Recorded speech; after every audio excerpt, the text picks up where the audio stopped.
নমস্কার।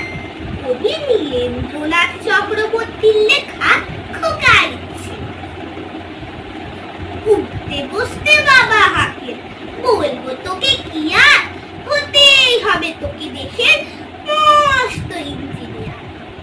মা তাই শুনে কয়, খোকা তুই আমার কথা রাখ, ডাক্তারিতে হয় যেন তোর দেশ চোরানা। জেঠু বলেন, কি হবি তুই আমি সেটা জানি, তুই হবি এক নোবেল জয়ী বিখ্যাত বিজ্ঞানী। একই সঙ্গে সবাই বলে, অন্য কিছু নয়, এবারে তোকে হতেই হবে স্কুলে ফার্স্ট বয়। আমার ইচ্ছে উড়ি উড়াই, লাট্টু ঘুরাই আর ক্রিকেট খেলি, সাথে করি মস্ত দিঘি পার। কিন্তু সেসব করতে গেলে সবাই আসেন তেড়ে, সবাই বলেন মন দে পড়ায়, এক্ষুনি সব ছেড়ে।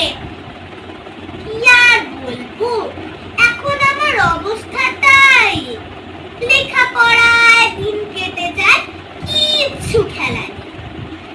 এক একজনের এক এক ইচ্ছা, সবাই দিচ্ছে তারা, তার ফলে ভাই আমার নিজের ইচ্ছে গেছে মারা।